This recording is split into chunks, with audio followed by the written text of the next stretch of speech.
En manchette aujourd'hui, lancement de la phase 2 du projet PME Durable. Une usine de cannabis médicinal sera implantée à Saint-Félicien. L'entraîneur des élites de Jonquière confiant pour le challenge Midget 3A qui débute mercredi.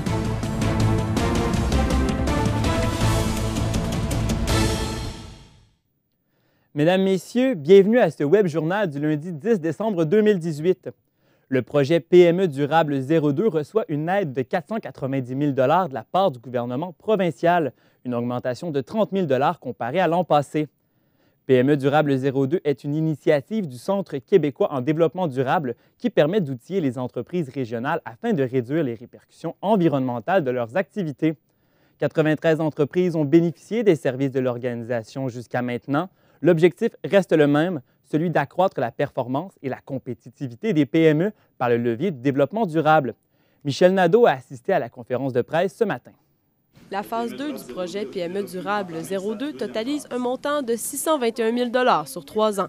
La ministre des Affaires municipales et de l'Habitation et responsable de la région du Saguenay-Lac-Saint-Jean, André Laforêt, souligne l'importance de ce financement pour la CAQ. On est rendu là, on n'a pas le choix. Les jeunes sont avec nous. Je suis très sensibilisée à ça. C'est une responsabilité de citoyens et d'entreprises. En nouveauté, PME Durable 02 ajoute de nouvelles ressources pour les entrepreneurs, entre autres des outils web de diagnostic et de communication. Ces initiatives seront appliquées d'ici à 2021. Le projet PME Durable a été créé pour combler un besoin qui se faisait sentir dans le milieu entrepreneurial, celui de prendre un virage vert pour les entreprises, comme l'explique le directeur général du Centre québécois de développement durable, Nicolas Gagnon. Depuis, je dirais, une dizaine d'années, on voyait de plus en plus de signaux du marché. Des grands acheteurs, des grands donneurs d'ordre, les bailleurs de fonds, les consommateurs, de plus en plus, il y avait des études qui démontraient qu'il y avait des attentes dans ce sens-là. Fait qu'on l'a positionné comme une réponse aux nouvelles attentes du marché. Selon le propriétaire de l'hôtel Chicoutimi, Éric Larouche, le virage vert avec PME Durable lui a été salutaire. L'entreprise est devenue pionnière au Québec en éco-responsabilité. Il affirme que l'hôtel produit un conteneur de déchets de moins par semaine depuis qu'ils se sont mis au compostage. Parmi les partenaires du projet, Rio Tinto renouvelle son engagement avec un montant de 90 000 sur 2 ans, comme l'a mentionné la conseillère principale Environnement Opération Atlantique, Catherine Munger. Avec la nouvelle aide financière du gouvernement du Québec, le projet PME Durable 02 pourra continuer d'encourager les entreprises régionales pour les 3 prochaines années. Michel Nadeau, ATN Nouvelles, Saguenay. C'est jour de vote dans la circonscription de Roberval alors que la population est invitée aux urnes pour élire le successeur de l'ancien premier ministre du Québec, Philippe Couillard. Au total, 7 candidats tentent leur chance pour occuper la fonction vacante, dont Luc-Antoine Cochon pour Québec solidaire, Thomas Gaudreault pour le Parti québécois, Nancy Guillemec pour la Coalition Avenir Québec et William Laroche pour le Parti libéral du Québec. Les 44 500 électeurs ont jusqu'à 20 h ce soir pour aller voter. Le Bloc québécois devance avec 15,2 % le NPD à 15,1 % dans les plus récents sondages de Québec 125. Et cette remontée s'explique, selon l'ex-candidat bloquiste Pierre Forêt, par le fait qu'on parle davantage de la formation politique et qu'on en parle positivement. Selon lui, le Bloc a encore sa place à Ottawa et ils sont prêts à mettre les bouchées doubles pour faire élire le plus grand nombre de députés le 21 octobre prochain. Encore en période de refondation, le Bloc en est à établir un programme politique le plus complet possible et le plus à jour, duquel découlera une plateforme électorale compétitive à celle des autres partis. Avec l'arrivée d'Yves-François Blanchet comme seul candidat à la chefferie, le message d'unité est fort au Bloc, mais pas au détriment des débats d'idées. Par contre, une unité, ça ne veut pas dire une uniformité. Ça ne veut pas dire que tout le monde pense pareil et ça ne veut surtout pas dire qu'il n'y a pas de débat d'idées. Donc, j'apprécie l'attitude de Michel Boudria qui nous dit je ne me présenterai pas contre Yves-François Blanchet, mais j'aimerais avoir des discussions, des échanges d'idées et c'est ce que nous allons faire au cours des prochains mois. Le service de police de Saguenay inaugure la première campagne de sensibilisation contre la drogue au volant au Québec. Elle a été préparée en collaboration avec des étudiants en publicité du programme Arts et technologies des médias du Cégep de Jonquière. Pour en parler, ma collègue Vanessa Primo a reçu l'agent préventionniste Bernard Moreau du service de police de Saguenay. Bonjour, M. Moreau. Bonjour. Vous allez bien? Très bien, merci. Oui, je veux savoir qu'est-ce que ça représente la campagne de sensibilisation pour le service de police de Saguenay? Bien, pour nous autres, objet de promotion, un outil incroyable, puis qu'on est très fiers. Là. Ça fait quand même plusieurs années qu'on fait beaucoup de promotions sur l'alcool, les drogues au volant, surtout là avec la légalisation des drogues. Mais pour nous autres, aller chercher un outil comme ça pour pouvoir faire de la publicité puis nous aider dans notre campagne contre les conduites avec les capacités affaiblies par les drogues et l'alcool, c'est un plus.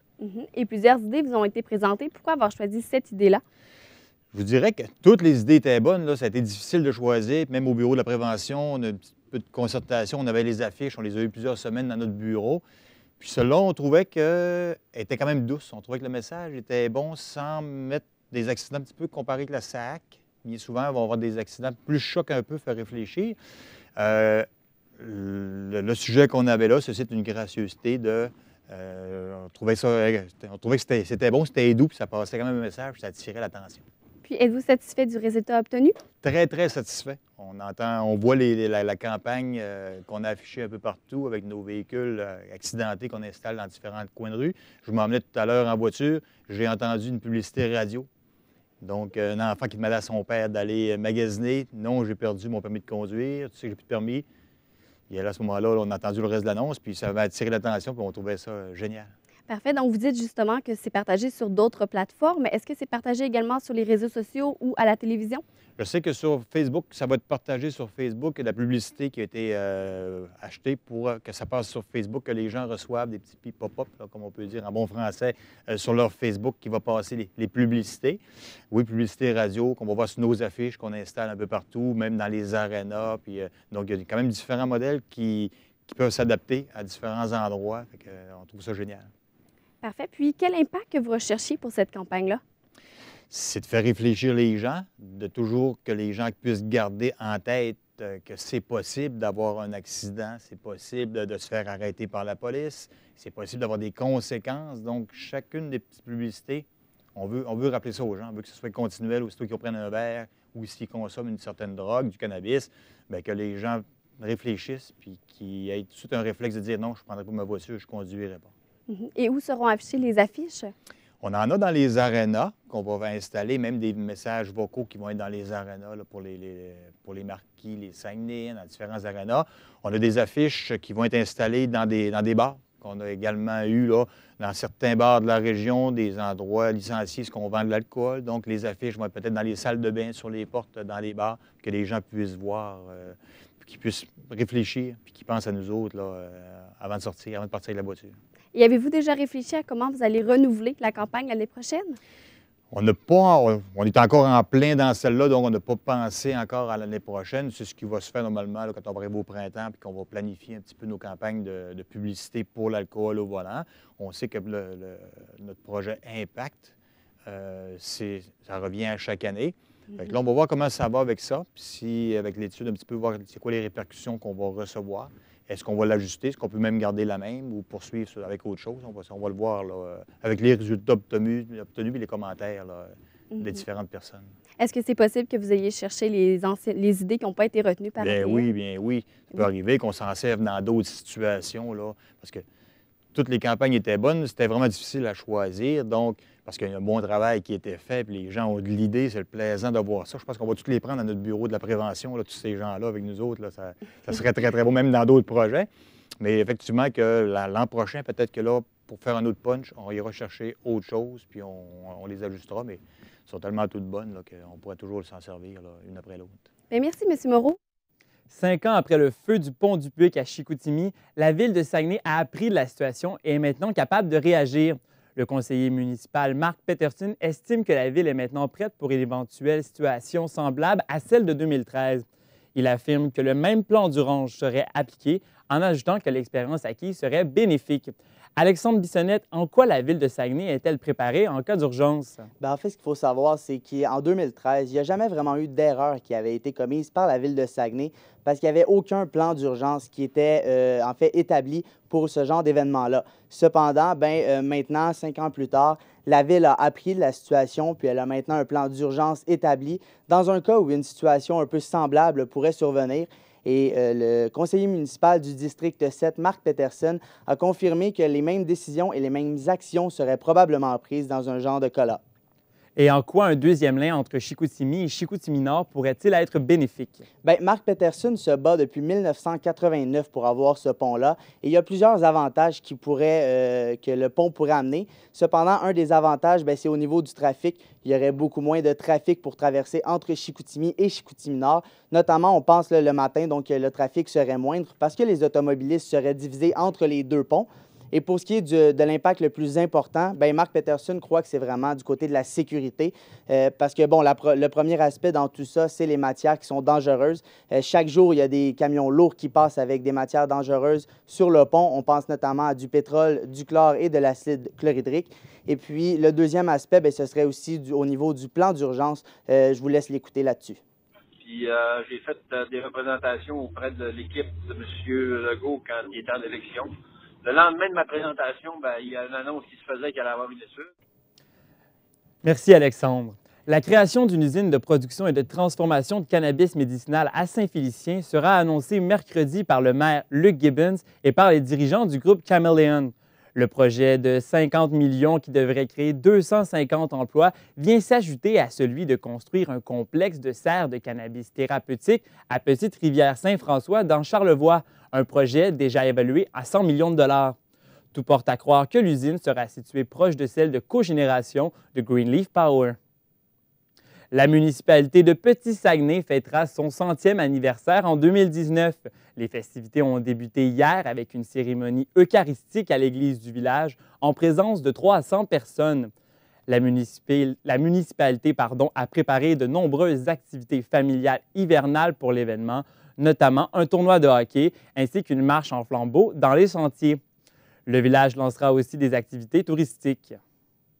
Ce qu'on veut surtout mettre sur pied, c'est 3 nouveaux produits à caractère touristique qui vont se mettre en place pour l'été prochain. Donc, on parle d'une expérience en réalité augmentée qui va être déployée du côté de l'Anse-Saint-Étienne.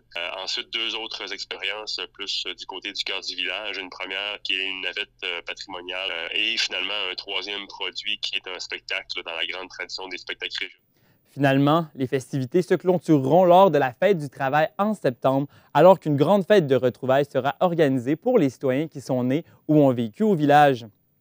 Un mariage entre la nature et les arts visuels, c'est ce que propose l'exposition Anticipation et Réminiscence dont le vernissage a eu lieu hier au Centre national d'exposition de Jonquière. L'artiste visuel Luce Dumont propose 2 corpus. L'un repose sur la symbolique du nid, tandis que l'autre exploite la délicatesse de l'être humain et de la nature. Le reportage de Marc-William Gagné. Comme souvent disent les écrivains, on écrit mieux sur ce qu'on connaît. Passionné par les sciences naturelles, l'artiste visuel Luce Dumont se sert des éléments de la nature afin d'exprimer à travers ses œuvres des préoccupations humaines et environnementales. Ainsi, le premier corpus évoque précisément les étapes du rituel amoureux, du désir à l'abandon. Le deuxième corpus, baptisé Phytophanie, exploite quant à lui la fragilité de la nature humaine et végétale, par exemple en abordant des thèmes comme la vieillesse et l'érosion des berges. J'habite à la campagne, mon mari est biologiste aussi, ce qui fait que je suis entourée par cette nature très présente. Son mari, Charles Maisonneuve, affirme qu'il est lui aussi une source d'inspiration pour sa femme. On s'inspire mutuellement quand on se promène en se disant « As-tu vu ça? Ça te dirait-tu de faire de quoi avec ça? » Et puis c'est souvent comme ça que ça s'enchaîne. Les 2 corpus se veulent avant tout un parcours de découverte pour le public. Dans un premier temps, l'observateur peut notamment s'amuser à découvrir des petits objets dans l'un des nids exposés. Et dans un deuxième temps, il est invité à découvrir différents paysages. On a quand même une âme d'enfant dans le fond et j'aime bien que les gens découvrent. D'ailleurs, la critique est favorable de la part du public saguenéen. C'est lumineux, c'est joyeux, puis ça nous transforme nous autres aussi. J'aime surtout les images avec Lénie. Il y a une belle finesse, quelque chose de très intime. On a vraiment envie de s'approcher pour aller voir les différentes couches de plomb, les détails. Le public est invité à assister à l'exposition Anticipation et Réminiscence de Luce Dumont jusqu'au 17 janvier 2019. Ici Marc-William Gagné, ATM Nouvelles, Saguenay. L'exposition du club photo Jacques de Jonquière, ayant comme thème le Mont Jacob, a été officiellement installée ce matin dans le hall d'entrée du Centre national d'exposition. 12 photos ont été sélectionnées parmi les différents photographes. Voici un reportage d'Anne-Laurie Asselin. L'exposition présente 12 photographies ayant des angles variés sur le thème du Mont Jacob. C'est le fruit du travail de 10 photographes qui est affiché. Toutes les photos sont liées avec le thème, le Mont Jacob. On a les sentiers, on a le paysage, l'environnement, puis l'édifice du centre culturel. Le club de photos JAK est un regroupement d'une centaine de membres photographes de tous les niveaux qui existe depuis 1943. Sa mission est de créer un milieu propice au développement de la photographie amateur. Le seul critère pour y adhérer est d'avoir un appareil photo. Des ateliers sont organisés chaque semaine sur des sujets touchant la photographie. Dans le cadre de l'exposition, les photos ont été soumises de façon anonyme à un comité de sélection qui était formé de 4 juges. C'est au cours de 2 séances de délibération que le choix final a été fait. Plusieurs critères ont alors été retenus pour sélectionner les images. La composition, c'est important aussi, la qualité de la photo, puis l'originalité. Toujours selon Yvan Flamand, il a été très difficile de choisir les clichés finaux. Depuis 2012, le club de photos JAK présente des expositions en partenariat avec le Mont Jacob. Aux 6 semaines, un photographe arrive avec un thème personnel ainsi que ses propres photos. Ce mois-ci, l'exposition était plutôt un collectif d'œuvres. Le vernissage officiel aura lieu le 13 décembre à 19 h. L'exposition au CNE en collaboration avec le club photo JAK sera présentée jusqu'au 20 janvier prochain. Ici Anne-Laurie Asselin, ATM Jonquière. Vendredi avait lieu la première rencontre du Comité sur le patrimoine présidé par le conseiller Simon-Olivier Côté. L'objectif premier du comité était de dresser une liste des bâtiments à protéger sur le territoire en les classant selon un degré de priorité d'intervention. 2 citoyens seront nommés pour s'ajouter à la mi-janvier. Les gens intéressés ont jusqu'au 15 décembre pour soumettre leur candidature. On se souvient que le comité avait été mis en place à la suite du tollé qui avait soulevé la démolition de la maison Bossé sur la rue Racine à Chicoutimi il y a quelques semaines. Plusieurs centaines de personnes ont manifesté l'importance d'agir sur les changements climatiques dans les rues de l'arrondissement de la Baie et à Alma, ce qui a été rendu possible par la coalition Fior et Alma en transition. Les citoyens de Saguenay et Alma désirent que les dirigeants municipaux en fassent davantage. Pour les organisateurs de la marche à la Baie, la cible était les projets régionaux défendus par Métaux Blackrock, Ariane Phosphate et Énergie Saguenay. Plusieurs accidents à Saguenay ce matin en région de la Chaussée enneigée. 7 accrochages et 2 sorties de route se sont produits sur la route 170 près de La Rouche sans qu'il n'y ait de blessés. Un camion s'est renversé sur la 381 près de Ferland et Boileau. Transport Québec rappelle que la chaussée est toujours glissante.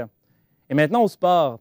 Même si le Challenge Midget 3A CCM ne sera pas au foyer des loisirs, l'entraîneur-chef des élites de Jonquière, Steve Thériault, est confiant que sa troupe pourra quand même bénéficier de l'avantage de la glace grâce au 7e joueur au centre sportif Jean-Claude Tremblay de la Baie. Champion de la compétition l'an dernier, la formation jonquiéroise tentera de répéter l'exploit en sol saguenéen du 12 au 16 décembre. Mon collègue Cédric Ouellette s'est entretenu avec le pilote des élites un peu plus tôt ce matin. Bonjour, M. Thériault. Bonjour. Monsieur Thériault, votre équipe a connu beaucoup de succès au courant des dernières années au Challenge Midget 3A. Vous avez remporté l'an dernier. Croyez-vous répéter l'exploit à domicile cette année? C'est sûr que les 2 dernières années, là, on a pu atteindre la finale. Finaliste il y a 2 ans, acquérir l'expérience pour aller chercher les grands honneurs l'an passé. C'est 24 équipes là, qui veulent la même chose, qui veulent compétitionner, qui veulent remporter cette compétition-là. Puis c'est sûr et certain qu'on a des atouts là, justement là, en termes d'expérience. Puis aussi là, le fait que ce soit ici, je pense que plus que ça va aller, si on peut avancer là, dans le tournoi, là, on va pouvoir compter de plus en plus sur le 7e joueur également. Mais est-ce que c'est une pression supplémentaire, peut-être, d'évoluer à domicile? Là? Non, il ne faut pas le voir comme ça. Il faut le voir plus comme un... comment je pourrais dire? Il faut être stimulé là, par ça. Il faut être excité là, de le faire devant nos gens. Puis, c'est de même... Il faut aborder la compétition dans le même sens aussi. Il ne faut pas être stressé, là, justement, de vouloir le remporter à tout prix, étant donné que c'est chez nous. Il faut juste focusser sur le plan, puis aussi s'amuser, puis travailler fort. Vous avez disputé quelques matchs au centre Jean-Claude Tremblay là, afin de vous acclimater. Votre patinoire à domicile, généralement, c'est le foyer des loisirs. Est-ce que vous pensez perdre un peu l'avantage de la glace, là, vu que vous ne jouez pas à votre glace habituelle? Non. Aussi, durant la saison, on a quand même une bonne fiche là, sur les patinoires adverses. Puis on s'est entraîné, on a eu l'expérience des 2 matchs du dernier week-end contre Magog là, à la baie, justement. Puis les joueurs ont bien aimé là, la qualité de la glace aussi. C'est une glace qui est dure, qui est quand même assez rapide. Puis plus que ça avançait, la glace a demeuré de qualité. Donc, ce qui est important, c'est que les joueurs se sentent bien puis ils se sont bien acclimatés là, lors du dernier week-end. Vous avez 3 joueurs de 17 ans dans votre équipe. Là. À quel point les vétérans peuvent vous aider là, dans un tournoi comme celui-ci? Ben, tu sais, il y en a 2, là, Mikizu Awashish et Charles-Édouard Drouin. C'est des jeunes à leur 3e année chez nous, donc leur 3e challenge. C'est eux là, qui vont pouvoir, là, justement, là, avec Maxime Lavoie, là, un peu paver la voie, si on peut dire, là, justement, garder les émotions au bon moment. Là. Pas trop paniquer, puis aussi pas être trop excité non plus, là, puis être concentré durant le processus jusqu'à temps que tout soit terminé. Puis on compte vraiment sur eux, là, justement, pour amener les autres là, au bout. Vous commencez votre tournoi là, contre une équipe des Maritimes, une équipe que vous n'avez jamais vue, les Flyers de Moncton. Là. Comment on se prépare pour un entraîneur-chef contre une équipe qu'on n'a pas vue là, durant l'année? C'est vraiment, il faut focusser sur son équipe. Nous, on va focusser sur les élites de Jonquière. C'est notre premier match. En même temps, ça va être important de s'assurer qu'on soit en unité de 5 sur la glace, puis que ce soit les phases de jeu comme l'échec avant, les replis, la façon de se défendre aussi, la façon d'attaquer. On va vraiment se concentrer sur nous dans ce premier match-là. À partir du moment que ça va être de qualité, on va pouvoir, après ça, là, commencer à penser là, aux autres équipes, là, comme Laval-Montréal puis les Gaulois là, pour la partie du vendredi. Mais justement, les Gaulois puis les Gaulois Saint-Hyacinthe et le Rousseau-Royal, c'est des équipes qui sont dans votre groupe. Vous avez joué 500 contre eux depuis le début de l'année. Pensez-vous que ça va basculer d'un côté comme de l'autre? Ça peut basculer d'un côté comme de l'autre? Chaque partie là, dans cette ligue-là peut basculer d'un côté comme de l'autre. Ça dépend de la concentration, du focus des joueurs et de l'engagement et de l'effort. Ceux qui sont plus prêts à compétitionner, qui sont le plus prêts à faire les sacrifices pour remporter le match, c'est eux qui vont remporter. Il y a vraiment une belle parité là, dans la Ligue Midget 3. Le challenge, c'est 24 équipes, c'est 6 groupes de 4 équipes. Le premier de chaque groupe passe les 2 meilleurs deuxièmes. Donc, à quel point chaque match est important là, au challenge? Ils sont tous importants. Ça prend des victoires. Ça prend des victoires, sinon, après ça, tu commences à faire des mathématiques. Puis quand tu arrives à la fin, ça prend des mathématiques, des ci et puis des ça pour arriver, pour espérer à passer au samedi. On est déjà dans le trouble. Puis la Ligue a revu là, la récompense octroyée. L'an dernier, vous avez eu un laissez-passer au 2e tour. Cette année, il n'y en a pas. Est-ce que votre engouement envers le tournoi reste la même, là, même s'il n'y a plus un laissez-passer? Ah oui, c'est juste un petit nanane que tu as. En même temps, c'est-tu bon, c'est-tu pas bon, je sais pas. Ça permet de reposer des blessures quand tu sauves une ronde en début de série. Sinon, les jeunes veulent compétitionner, les entraîneurs aussi. Puis cette année, le pourquoi, c'est que c'est les Jeux du Canada. Les meilleurs jeunes de 15 ans dans la Ligue vont être à un moment donné là, appelés à aller compétitionner dans cette compétition-là. Puis la Ligue va être en pause. Donc, c'est pour ça là, que c'est la 15e équipe, en fait, là, du classement qui va être exclue des séries cette année. Le challenge, c'est une belle vitrine pour les joueurs qui veulent se faire repêcher dans la Ligue d'hockey junior majeur du Québec. Comment, en tant qu'entraîneur, on va essayer de calmer les joueurs pour pas qu'ils en fassent trop, peut-être? Avec le temps, tu apprends, puis je pense qu'il ne faut pas en parler beaucoup. Quand on en parle, les jeunes, ils restent accrochés un petit peu quand même à ça. Puis ce qu'on veut, c'est que mettre l'accent et le focus sur l'équipe. Puis donc, on va juste parler de ce qu'on a à faire, tout ça. Et les jeunes, c'est sûr qu'ils le savent, ils sont conscients de tout ça, mais le fait de ne pas en parler, je pense que ça aide à garder le focus puis que tous les jeunes soient sur la même page quand même. Vous avez 2 excellents gardiens de but qui connaissent une bonne saison. Est-ce que vous allez en préférer un à l'autre ou vous allez alterner au courant du challenge? On va voir, là, on va leur donner chacun départ. J'ai pas encore parlé avec mes collègues là, à savoir là, qui va garder les buts quand, mais après ça, à un moment donné, s'il y en a un qui... On est en compétition, c'est comme avec les joueurs. Là, c'est la victoire qui importe dans des compétitions comme ça. Fait que c'est sûr qu'on y va avec les meilleurs éléments, au moment qu'on est. Eh bien, Steve Thériault, merci beaucoup et bonne chance là, pour le challenge Midget 3. Là. Parfait. Merci à vous. Patinage de vitesse, courte piste, Samuel Girard est monté 2 fois sur la plus haute marche du podium à la Coupe du monde d'Almaty au Kazakhstan en fin de semaine. Le Canada termine avec une récolte de 5 médailles et le bal a été lancé par le patineur de Ferland-et-Boileau qui a terminé premier aux 500 mètres. Pour une toute première fois, les Canadiens mettent la main sur la médaille d'or au relais mixte.